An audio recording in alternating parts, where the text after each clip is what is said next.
Shalom umat terkasih, selamat Natal dan selamat Tahun Baru bagi kita semua. Saat ini kita kembali dalam program Cahaya Rohani Batik TV dan sebentar kita akan kembali merenungkan firman Tuhan. Mari sebelum itu kita sama-sama berdoa. Allah Bapa kami yang sungguh baik, tak henti-hentinya kami mensyukuri segala kebaikan yang boleh kami rasakan dalam kehidupan kami. Kami boleh melewati Natal dan juga menyongsong tahun yang baru dengan penuh sukacita. Saat ini kami kembali rindu untuk mendengarkan firman-Mu. Kami rindu untuk dapat kembali disegarkan, untuk disemangatkan kembali dengan firman-Mu yang luar biasa itu. Maka ya Bapa tolong jamah kami, kiranya Engkau yang menolong kami untuk memahami firman-Mu. Karena inilah yang akan menjadi pegangan kami untuk melangkah maju dalam kehidupan kami. Terima kasih ya Bapa. Dalam nama anak-Mu Tuhan Yesus Kristus kami berdoa. Amin. Ibu bapak saudara terkasih, saya mau ajak kita semua untuk membaca Alkitab kita dari 1 Raja-Raja 19 ayat 9 sampai 18. Saya akan bacakan untuk kita semua dari 1 Raja-Raja 19 ayat 9 sampai 18. Di sana ia masuk ke dalam sebuah gua dan bermalam di situ. Lalu datanglah firman Tuhan kepadanya, "Apa kerjamu di sini, hai Elia?" Jawabnya, "Aku sangat giat bekerja bagi Tuhan Allah semesta alam. Karena orang Israel meninggalkan perjanjianmu, merobohkan mezbah-mezbahmu, dan membunuh nabi-nabimu dengan pedang. Hanya aku sendiri yang masih hidup dan mereka berusaha mencabut nyawaku." Lalu firman-Nya, "Keluarlah dan berdiri di atas gunung itu di hadapan Tuhan." Lalu melintaslah Tuhan. Angin besar dan kuat membelah gunung-gunung dan memecahkan bukit-bukit batu, mendahului Tuhan. Tetapi Tuhan tidak ada dalam angin itu. Sesudah angin datanglah gempa, tetapi Tuhan tidak ada dalam gempa itu. Sesudah gempa datanglah api, tetapi Tuhan tidak ada dalam api itu. Sesudah api itu datanglah suara embusan yang lembut. Ketika Elia mendengarnya, ia menyelubungi mukanya dengan jubahnya, lalu pergi keluar dan berdiri di pintu gua itu. Datanglah suara kepadanya demikian, "Apakah kerjamu di sini, hai Elia?" Jawabnya, "Aku sangat giat bekerja bagi Tuhan Allah semesta alam. Karena orang Israel meninggalkan perjanjianmu, merobohkan mezbah-mezbahmu, dan membunuh nabi-nabimu dengan pedang. Hanya aku sendiri yang masih hidup dan mereka berusaha mencabut nyawaku." Firman Tuhan kepadanya, "Pergilah, kembalilah pada jalanmu ke padang gurun Damsyik. Sesampainya engkau di sana, engkau harus mengurapi Hazael menjadi raja atas Aram. Engkau juga harus mengurapi Yehu cucu Nimsi menjadi raja atas Israel. Dan Elisa bin Safat dari Abel Mehola menjadi nabi menggantikan engkau. Siapa yang luput dari pedang Hazael akan dibunuh oleh Yehu. Siapa yang luput dari pedang Yehu akan dibunuh oleh Elisa. Tetapi aku akan meninggalkan 7.000 orang di Israel, semua orang yang tidak berlutut menyembah Baal dan mulutnya tidak mencium dia." Demikianlah pembacaan Alkitab kita. Berbahagialah tiap kita yang terus membaca, merenungkan, dan melakukan firman Tuhan. Amin. Ibu bapak saudara sekalian, bagaimana kabarnya hari ini? Dan juga bagaimana perasaannya saat ini setelah kita melewati Natal dan memasuki tahun yang baru? Kalau misalnya ibu bapak ditanya, dari angka 1 sampai 10, seberapa lelah perasaan saudara saat ini? Mungkin ada dari kita yang menjawab, "Ya saya sih hanya di angka 2, tidak terlalu lelah." Atau mungkin ada juga di antara kita yang menjawab, "Ya saya 5 atau 6 lah, rata-rata tidak terlalu lelah tapi tidak terlalu segar juga." Atau mungkin ada juga di antara kita yang menjawab, "Saya sih 9 atau 10, saya lelah dan juga mungkin cukup penat setelah melewati berbagai macam hiruk pikuk di akhir tahun." Saat ini Ibu Bapak, kita mau merenungkan tentang kehidupan kita. Mungkin ada di antara saudara yang sedang merasakan lelah yang mendalam, merasakan pusing yang sangat, sehingga kita menjadi bingung bagaimana kita mau memulai tahun 2025 ini di saat pikiran kita masih penuh dengan pikiran banyak sekali hal.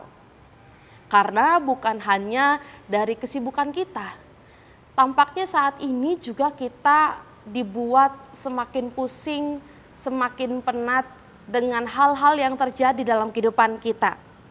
Mari kita lihat saat ini banyak sekali suara berisik atau noise yang kalang kabut. Dalam skala global ada banyak peperangan terjadi, genosida terjadi di Palestina. Dalam skala nasional begitu banyak konflik perselisihan yang terjadi. Kita juga sedang dibuat deg-degan dengan banyaknya peraturan yang mau diputuskan dan tampaknya menjadi beban bagi kita semua. Atau mungkin dalam skala yang lebih kecil, dalam kehidupan rumah tangga kita, keluarga kita, relasi kita, tampaknya masih banyak masalah yang membuat kepala kita penuh. Pertanyaannya saat ini, apa yang perlu kita lakukan? Dan apa kata firman Tuhan kepada kita? Kita akan lanjutkan setelah iklan yang lewat ini.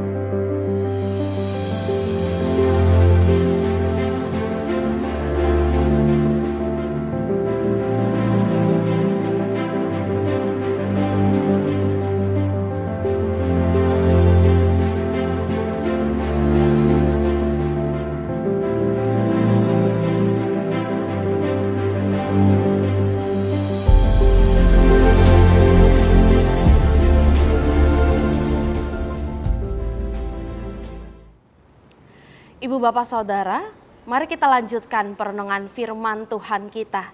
Di saat kita sudah menyadari bahwa kok tampaknya hidup kita semakin dipenuhi carut marut. Maka sekarang bagaimana kita mau melanjutkan kehidupan? Di mana Tuhan di saat kita pusing, penat, dan merasa lelah atas kehidupan ini. Kita sudah membaca Alkitab kita dari 1 Raja-Raja pasal yang 19 ayat 9 sampai 18. Kita melihat bahwa Nabi Elia pun merasakan lelah atas kehidupannya. Padahal kita tahu bahwa Nabi Elia adalah salah satu nabi yang besar.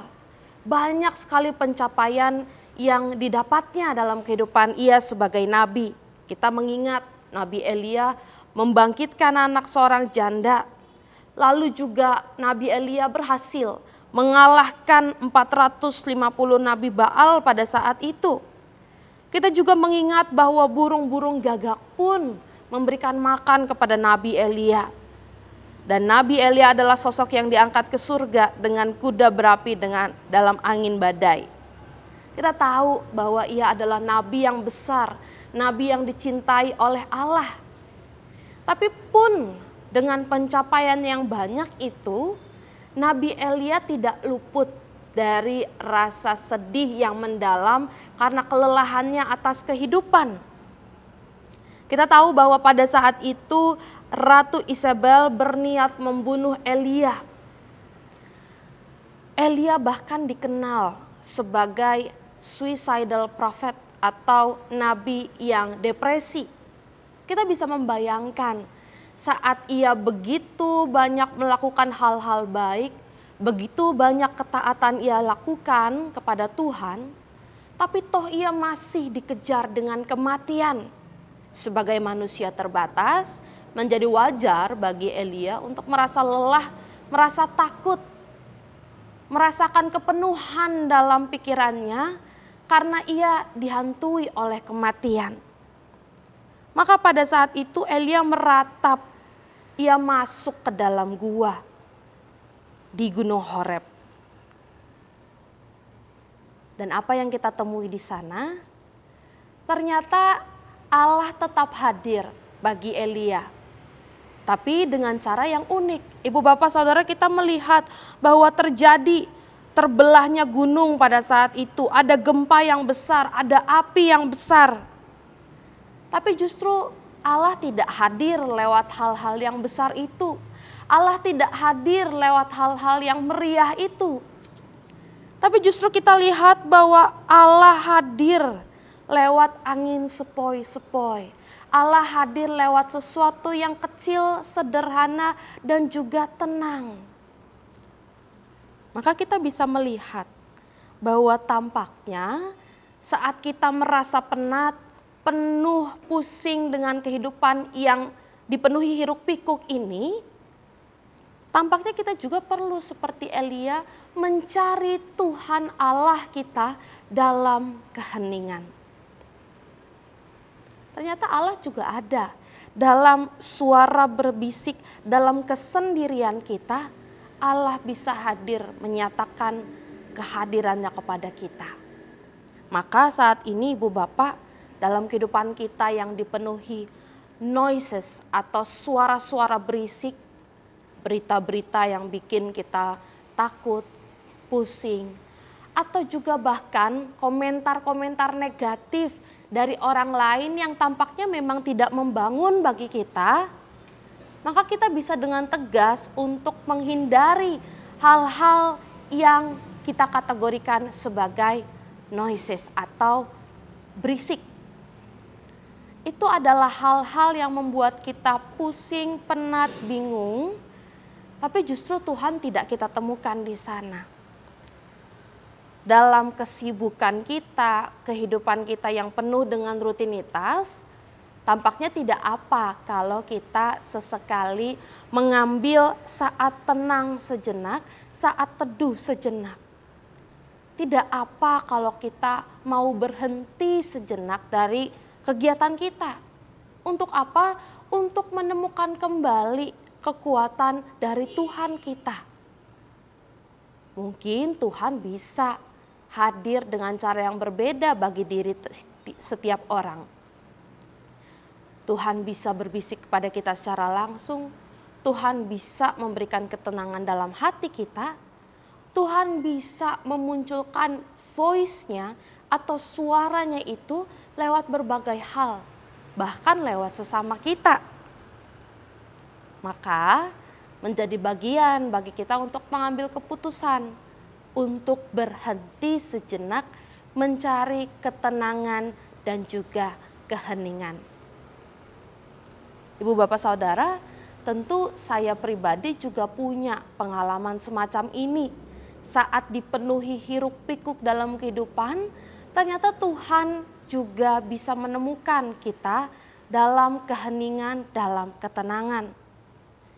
Tapi pada akhirnya kita seringkali merasa nyaman dan merasa ambisius terhadap hal-hal yang meriah, hal-hal yang megah, hal-hal yang berisik. Kita begitu cinta dengan segala hal yang penuh dengan hiruk pikuk, padahal Tuhan juga hadir dalam ketenangan. Saya pada saat itu pernah sakit dan juga harus opnam di rumah sakit. Keadaan memaksa saya untuk berhenti sejenak. Padahal pada saat itu banyak sekali tanggung jawab yang harus saya kerjakan. Mengerjakan tulisan, mengerjakan khotbah, atau bahkan memimpin banyak acara kegiatan di gereja ataupun di luar gereja. Banyak deadline yang harus saya selesaikan. Tapi sakit yang menuntut saya untuk opnam di rumah sakit menjadi tuntutan bagi saya untuk berhenti sejenak dari kehidupan saya. Dan itu menjadi momen yang menyadarkan saya tentang pentingnya keheningan. Setelah ini kita akan lanjutkan perenungan kita setelah yang satu ini.